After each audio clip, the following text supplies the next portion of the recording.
Good afternoon, everyone, and welcome to the first of 3 virtual workshops on marketing tools for small businesses hosted by Inca's Center for Pandemic Response in collaboration with CITEC Business Solutions and the SUNY Canton SBDC. My name is Mihaela, and I'm a program navigator with the Inca CPR.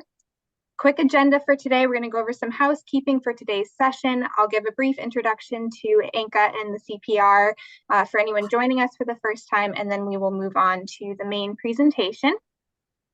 So a few notes before we get started. This event is being recorded, and the recording will be available on Inca's YouTube channel following the session. We will also share the recording and slides with all registered participants.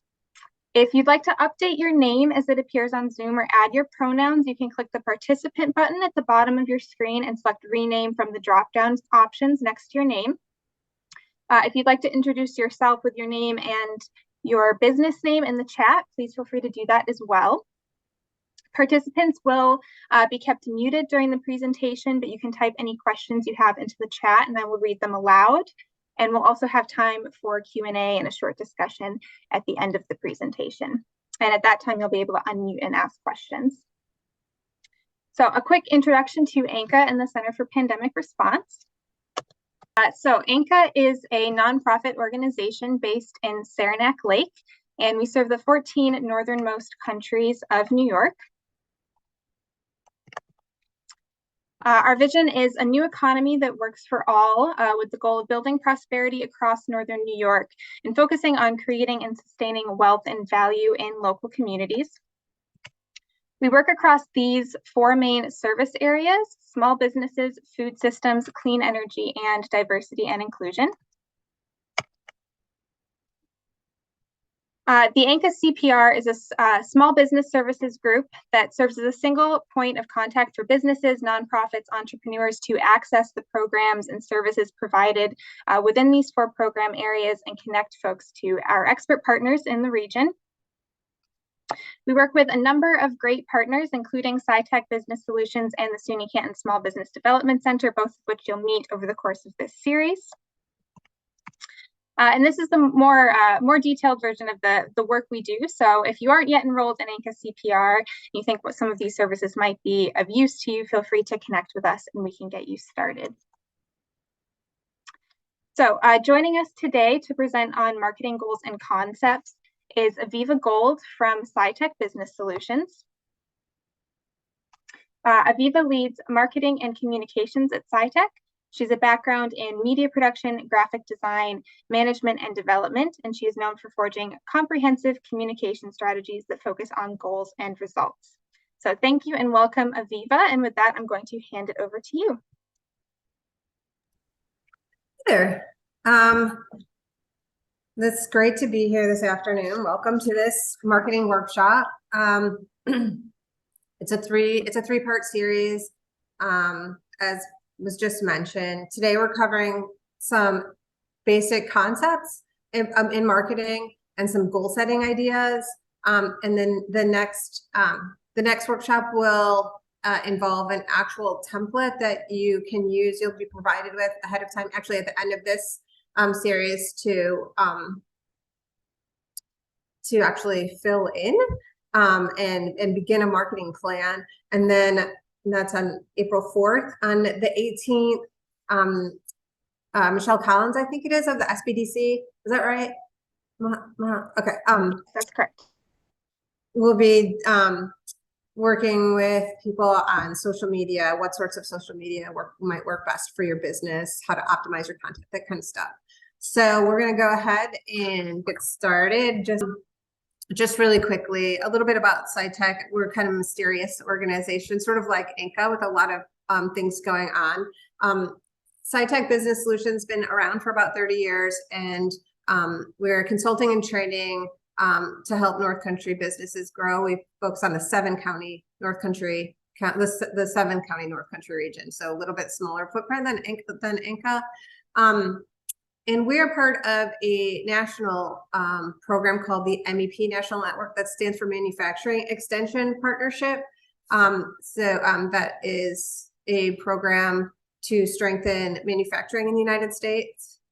So a lot of our clients are small and medium-sized manufacturers. That being said, that's about 60% of our clients, other than that, we do work with just about any other kind of business, nonprofits, small retail, wholesale, warehousing, laboratories, mom and pop shops, educational institutions, municipalities and their departments, just about any kind of organization. And we do consulting and training services. I do marketing and communications for our business, for CITEC, and for our clients, and presentations like this, strategic planning, things like that.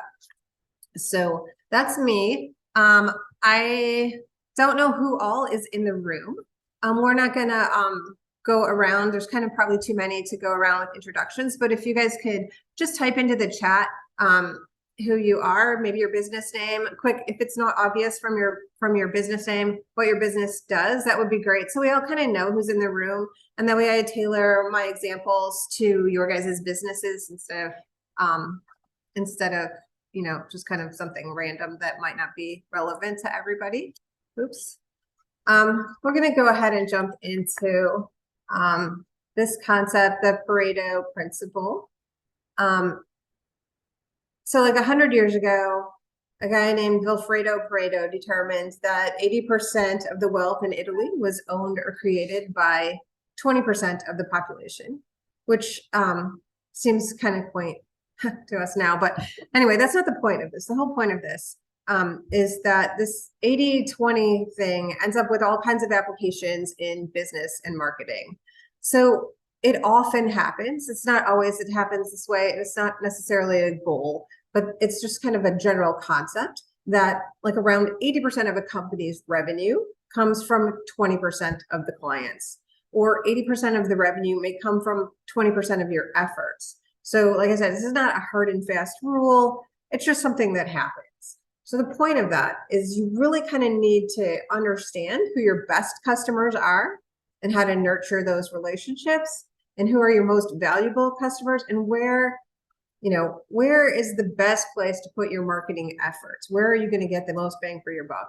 It's about finding the easiest way to, build those strong profits, especially when you're really small and just starting out, because you are wearing a lot of hats and running yourself ragged. And the point is to find that easy path, right, to your strongest profits.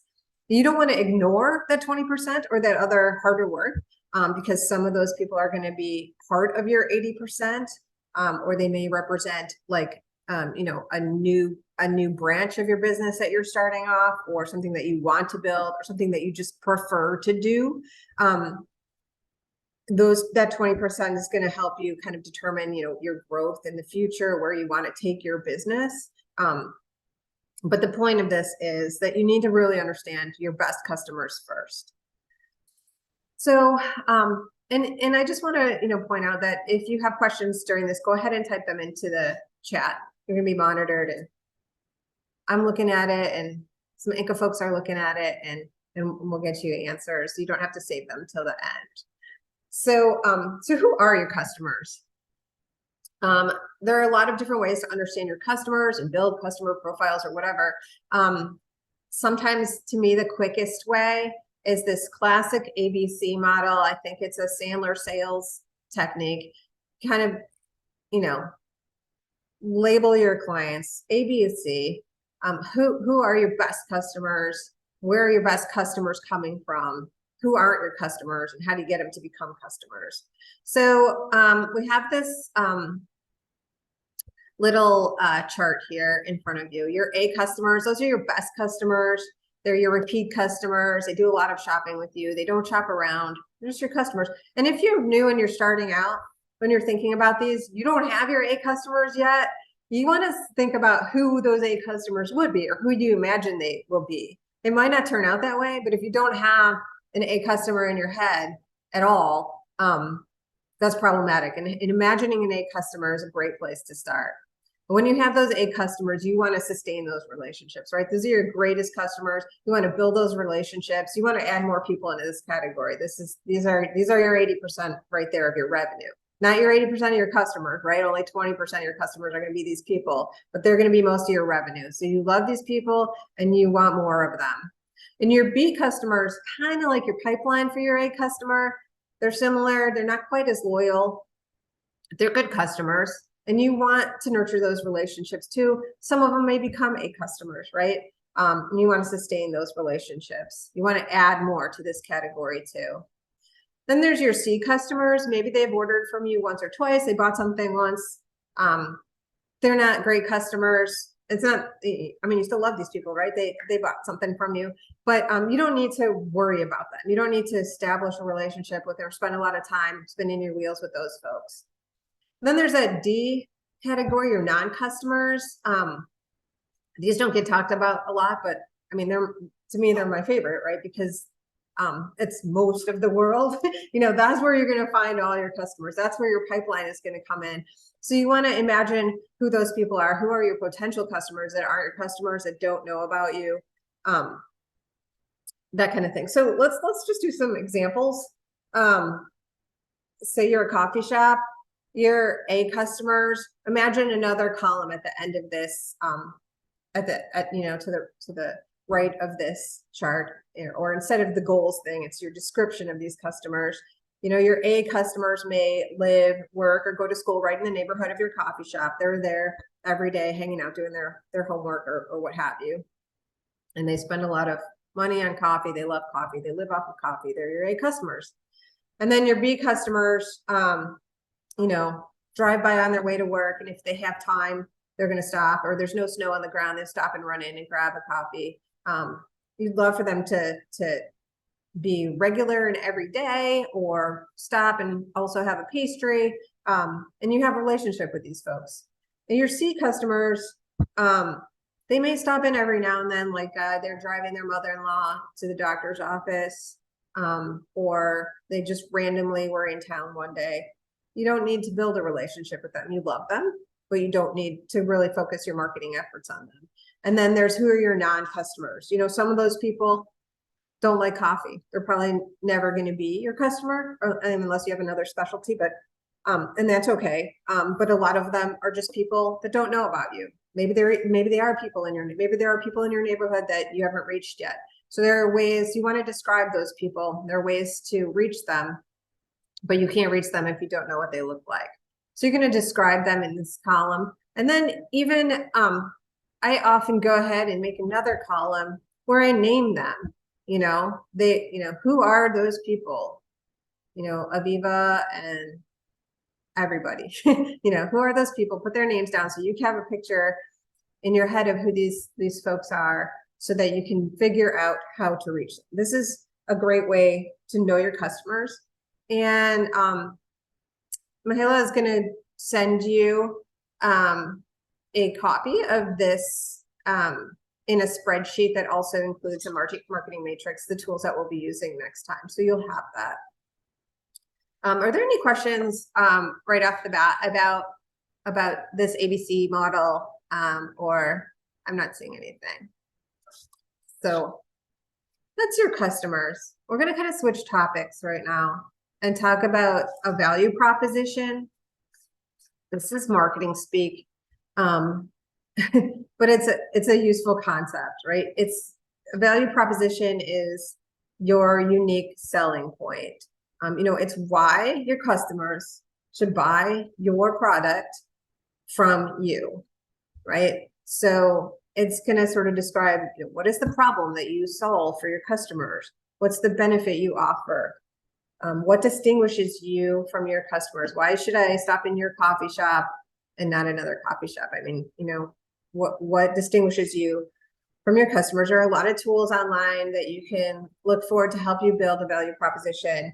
And you want to have one for your business, like as a whole. You might have value proposition for your specific products or your specific lines or specific events or services or what have you. But this is a great sort of template for building these value propositions. You know, what do you do with it? Well, I mean, you're going to use this on your marketing material. It's going to be all over on your website, etc. But before that happens, you really kind of have to internalize it and understand it. Why should everybody buy my thing from me? and once you have that sort of written out as a statement, you can internalize it, and you make sure your staff, if you have staff or other people that you work with, understand it and internalize it. And then it becomes a comfortable talking point for you and a comfortable way to express it. And it just kind of rolls off your tongue. And this is kind of the basis of rolling marketing is understanding why, what is the thing in the world that you solve? What is the problem that you solve? What is it that you give to your customers? And so it's really important to have this, right? And you want to make sure that it actually matches your client's experience. Like if you serve the hottest coffee in the North Country, you want to make sure that everybody agrees that when I buy coffee at your coffee shop, it's always exactly hot. It's really hot. It's just the way people like it. It's just the way you're saying it is. And having that internalized makes it more true and helps you stay focused in that way. And like I said, you're going to have one for your business. You might have one for products, your specific products or lines or services or events, that kind of stuff too. So value proposition, again, this is something that you can find tools for online to help get you started. But this value proposition is going to be related to your identity, to your branding. And branding is these terms are marketing terms, and marketing professionals use them. And I think everybody who says them means something slightly different to them. But all of these they're important ideas to have. Like there's not necessarily specific definitions to all these things, or everybody has a different one in their head. But these are important ideas to have around your business, right? Branding is your identity. It's how customers understand you out in the world. But a lot of times what we think of it as branding is imagery. What's my logo look like? Super important. It really is. And also, what is the name of your business? That is also super important. But like I said, those things help the world understand your business. So they're outward facing, and they're a name and a logo, but it's really your identity. And that also does kind of refer back to that value proposition. And all of it should ideally sort of feed off of each other. So you're building an identity in the community or in the world that your business is playing in. So that being said, this whole identity is kind of, it's a big notion, but those things like business name and logo are super important, really basic. And when you're starting out, you need to have those things. You need to pick a name and stick with it. And you need to have a logo. It doesn't have to be your logo forever, but you do need to have some imagery and some artwork that goes along with your name, that expresses who you are, or that can be used as an identity tag, especially in the world where you're going to be online and and everywhere. You're going to need to have a logo that works, an image that works. So don't let not having that artwork slow you down at this point, because there's still a lot to be done. But I'm going to encourage anyone who's starting a business to create a logo. If that's not something, and there are so many great free tools to do that, and templates, and free software online that you can use to create a logo. But if that's not something that you're comfortable with, there are pretty inexpensive ways to have professionals do it. There are actually, I'm sure Inca could connect you with some local designers and companies that do that work fairly inexpensively. Or also you can go online to Upwork or things like that to help you build a logo that's an appropriate file format, and that transfers well to online and print and real world and signs and all of that. That's important. But again, branding is not just your logo, but go ahead and at some point in the early part, in the early part of your business ownership or startership. There's a question here. They've owned their businesses for a number of years, taken over an older business. Do you have suggestions thinking about changing your brand name, logo, and identity? I do. That's actually a pretty big topic. But it's, you know, it's so fun too, because it's like a great opportunity to, you know, make an older business or a different business be your own. And it's also a risky thing because, you know, if you have established customers and clients in a place in your community, you don't want to wreck that. But I think, you know, mostly it is an opportunity to re-engage and reinvigorate yourself, the business, your relationships, and everything. So if anyone wants to talk to me about that, it's one of my favorite. I could talk about any of these topics for hours. No one wants that. But what we're here to talk about is kind of like how to set marketing goals. So when you're, you know, as a business person, you already have goals, right? Those are your business goals, like your revenue targets, how many products you're sending out the door, that kind of stuff. Your marketing goals are similar and related, obviously, right? But it helps to think about marketing goals in terms of customers and people. So how many total customers do you want? How many new customers? And those, you know, those things are going to roll into your business goals together. Right. So, right, when you don't want to think of your marketing outside of, is separate from your business. They go together, obviously. But when you're thinking marketing, it's just a slightly different focus. You're thinking about customers. And I did want to talk a little bit to kind of clarify the difference between marketing and sales. Obviously, marketing leads to sales, but they're not the same thing. They're related, they're interrelated, they work together. Unless you're a fully online business, your marketing isn't your sales, right? You still need, you know, marketing is about awareness and relationship building, although so is sales. But sales is about closing the deal. And marketing is about awareness, and the two work together, you know, when you're thinking about building relationships, nurturing relationships, sustaining those relationships, growing those relationships. So there's definitely overlap. But marketing is that communication, really clear communication, finding those customers and making sure that the world is aware of your business. Everyone who needs to know about your business knows about it, where sales is about closing those deals. So when we're talking about like that awareness and how do we get the world to know about us, one way to think about that is just think about media. And we're going to talk about media in 3 categories. There are lots of different ways to break up media, but we're just, for the purposes of this, we're going to talk about media in terms of earned media, paid media, and self-generated media. Most of the media you're going to work with is self-generated because, you know, your small businesses and startups, but we're still going to talk about these other things because they're useful and some of them are free, like earned media.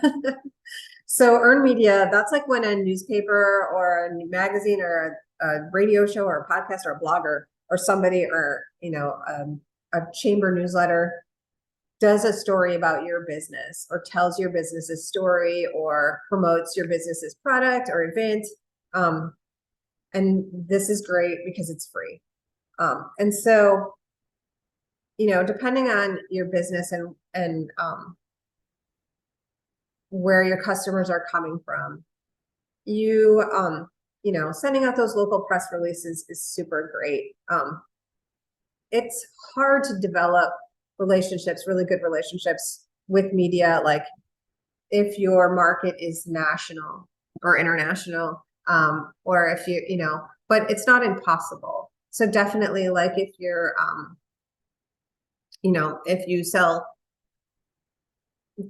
swimming goggles, you definitely want to start relationships with swimming publications, right? Or swimming bloggers.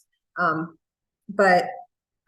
if your focus is more local, definitely nurture those local media relationships. And also other businesses and other local organizations, we promote each other, right? We are always promoting each other's events through social media, through our e-news, blog posts, etc. Especially organizations like chambers of commerce or Inca, all of these organizations have media now, and they are looking to share information about your business.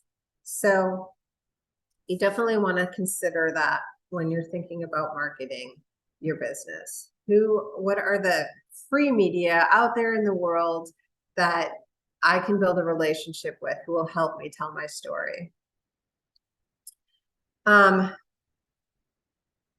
There's also paid media, just classic advertising. I'm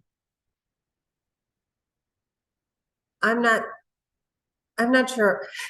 Being here right now is kind of awkward for me. I'm not sure why I chose a billboard. I think it's a pretty special business that benefits from a billboard.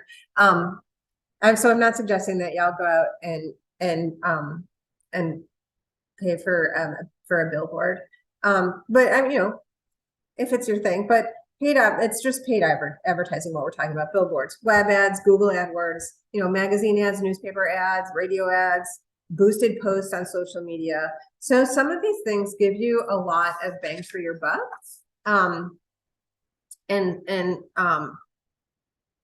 If there are markets out there that are very specific for your business, it can be worth it to pay for advertising for sure. I will point out that, boosted posts on social media or Google AdWords give you a lot of trackability. You can see how much a small investment, you can watch a $10 investment and where it goes and if it ever ends up circling back to you. And I think Michelle Collins is going to maybe talk about that a little bit when she talks about marketing on, when was that? April 18th, I think. But when you're really small, having a media budget is tricky. So you really kind of have to think about going back to that planning piece. So who are my A customers, B customers, and who are my D customers, my non-customers, and how do I reach them? And then you determine a budget for any kind of paid advertising.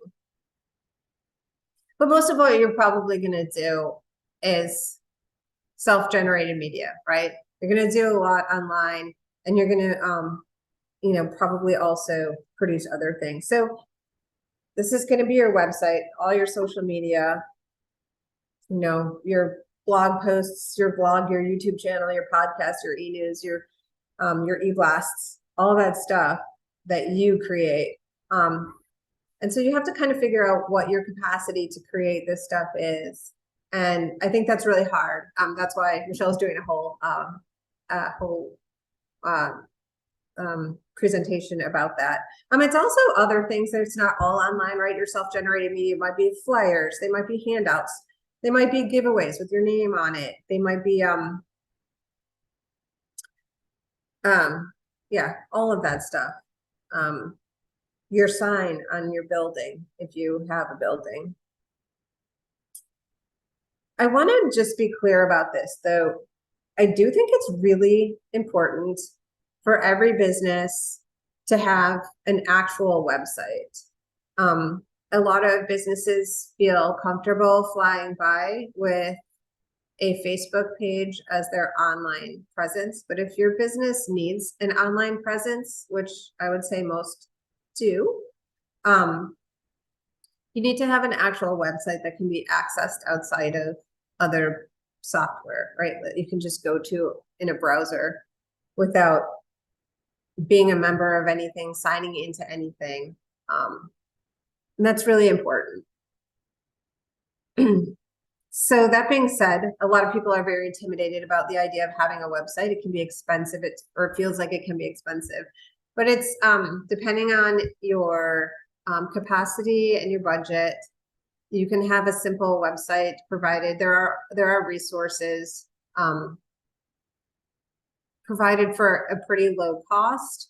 You can also do if you don't work in WordPress and you don't code, there are also pretty drag and drop, easy to use online ways to build a functional website, even that does some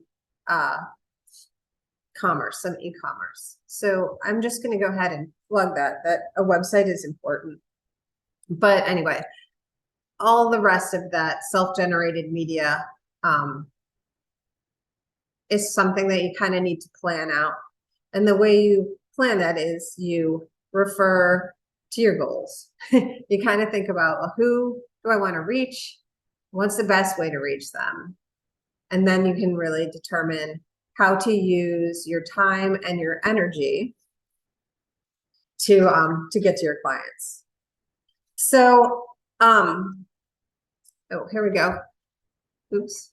That's really all I had to talk about. I mean, I did want to say that like I do have this, it's a spreadsheet that has that ABC model that I talked about earlier.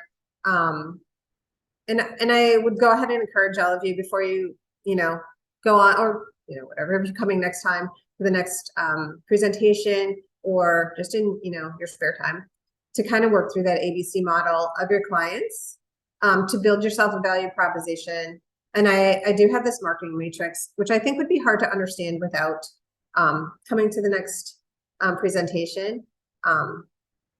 But if you'll be joining us live online, go ahead and bring it, and a screen and a paper or pen or whatever your favorite things are. So I did see this question here,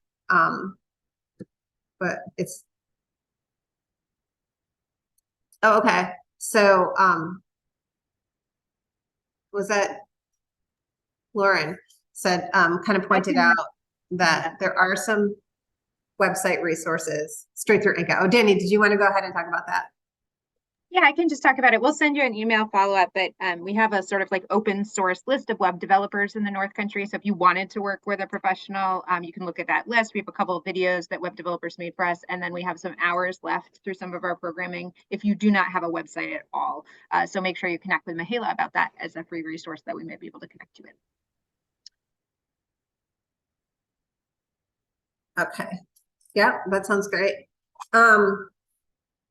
Did anyone have any other questions?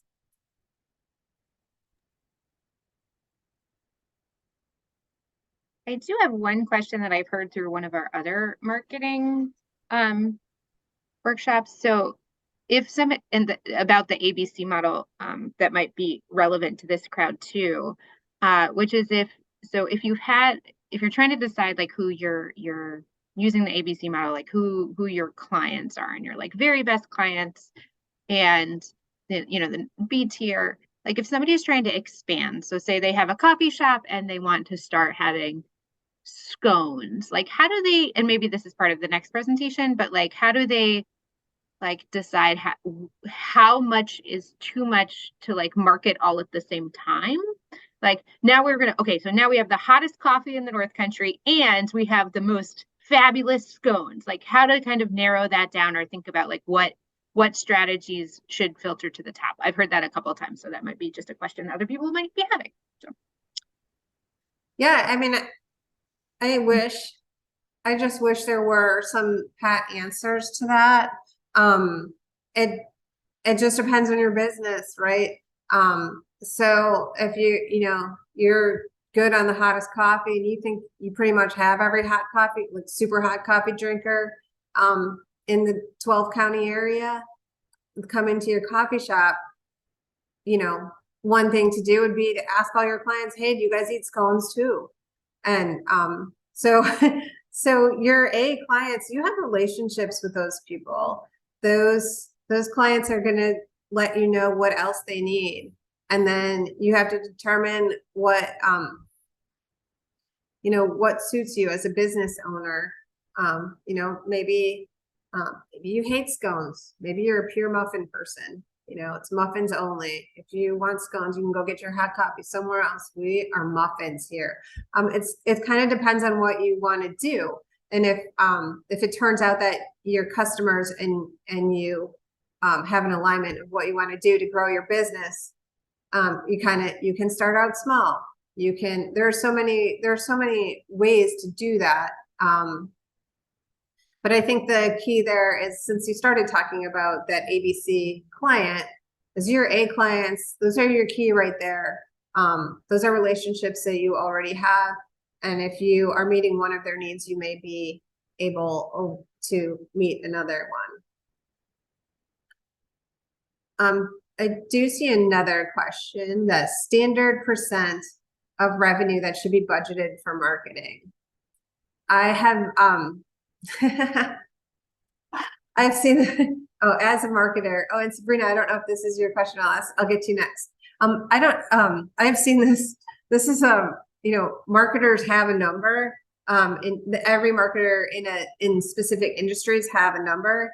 And it's always twice as much as every company is already spending on their marketing. But I think it's I don't think that there's a standard, especially in when you're very small and everyone in your company is wearing a lot of hats. So I think you have to determine what you want to spend and what you have the capacity to produce and create on your own,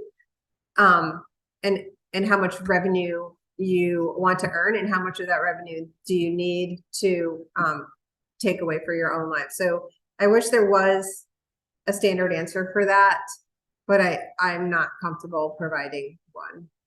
And I'd be skeptical. I think that's something that you kind of need to determine as you're building the budget for your business on your own. Michelle Collins might, I know she's going to be focusing on digital marketing in her presentation, but she may have an answer to that question just based on her other work as somebody who builds business projections for a living. Hey, Sabrina, was that your question or did you have something else? I think, Sabrina, I'm just gonna give you the option to unmute so that you can ask your question.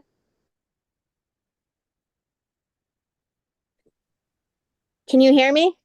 There you go. Yep. My question is that what do you do when you're like basically reinventing the wheel every week?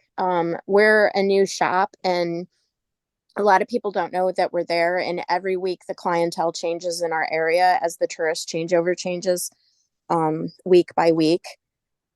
Any ideas for that? So the matrix that I'm going to send you. So when I think about marketing, oh, wow, my heater was really loud. I'm sorry about that, everybody. The matrix that I'm going to send you has like several different ways to break down your marketing plans. But one of those is like a timeline thing. So, there's a month for January. These are the clients I want to reach in January. These are the clients I want to reach in February. These are, et cetera. Or you could, do it seasonally or if it really is literally weekly. So that the idea is to kind of plan it out so that you can see over the course of several months, or, ideally it's like it would repeat over a year, right? So you can kind of see when those are coming in, and then you plan for it ahead. And so that it's not like you're spinning your wheels and reinventing, but it's that it's planned for. You know that the spring peepers are coming in April, and and then you can plan for that, and you end up putting your tasks on your calendar in March or February, so that you can build a whole plan based on what you know is going to happen. And of course, it is, if you're new, you're going to be caught by surprise. Oh, I didn't know I didn't know that in July people come for best deal day or whatever. But then you'll learn so that next year it's not a surprise, and then you can plan for that in June or in May. Does that help at all? Yes.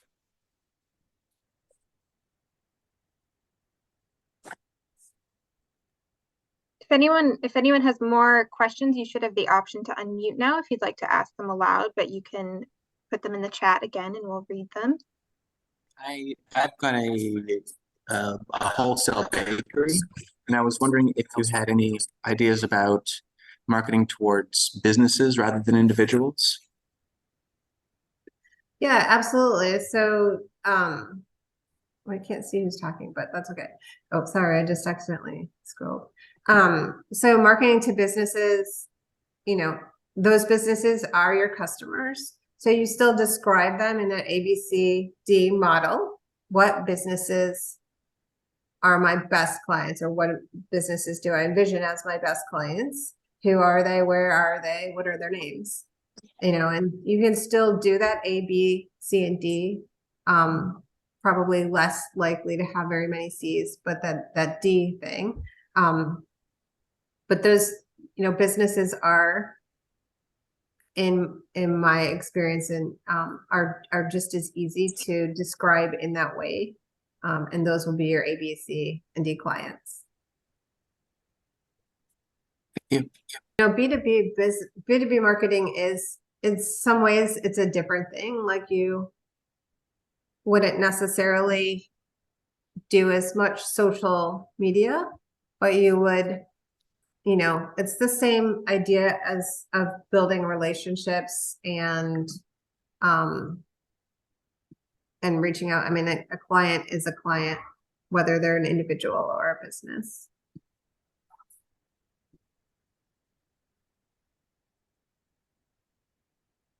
Aviva, can I just jump in for 1 second there too?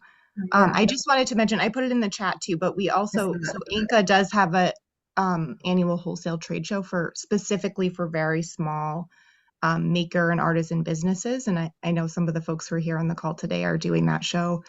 It's next week, so that's really soon, but if that's something, and even regardless of whether you want to do the show or it's a good fit for you, we have a lot of resources around that. And I've been running the show for maybe a decade now, so I have a lot of kind of answers to a lot of common questions about that, and a lot of different tools and resources up my sleeve in my files and everything. So after the show, I'd be really happy to sit down with anyone who has questions about that, or is considering, or wants any kind of guidance or ideas about that.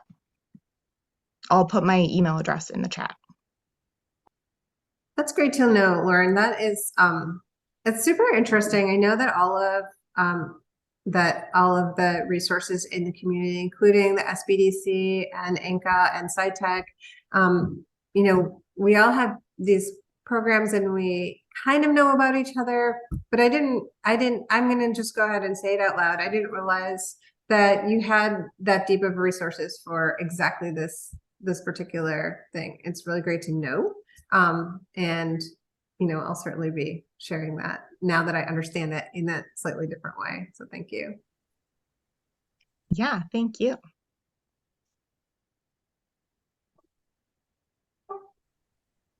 Sabrina, did you have another question? Actually, I just wanted to add something to Lauren's statement there for anybody that's on here right now. That Inca Buyers Day, if you haven't done a wholesale show before and that's something that you're considering, that show is a fabulous way to ease into the whole wholesale sector. It's super, they make it pretty easy, and it actually has a big impact for a low amount of cost compared to other wholesale shows. So that's my plug for Inca. They do a great job with it. And if you do have a business on here and you're considering wholesale, I would highly suggest going that route to start. Thanks so much, Sabrina. That's really nice to hear.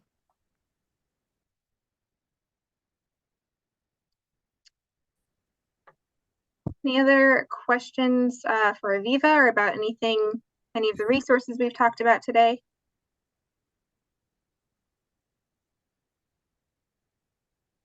Thank you so much, Aviva, for joining us and sharing all of your expertise.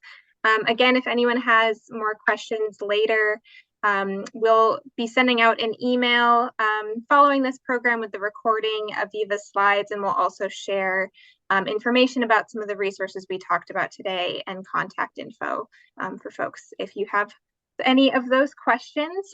Again, I do want to remind you this is the first in a 3-part series. So Aviva will be joining us again on April 4th to talk about building a marketing plan at the same time on Zoom, noon to 1 on April 4th. And if you have any questions about anything regarding small business resources, please feel free to reach out to us at the Inca CPR. Okay. Thank you, everyone. Have a good day.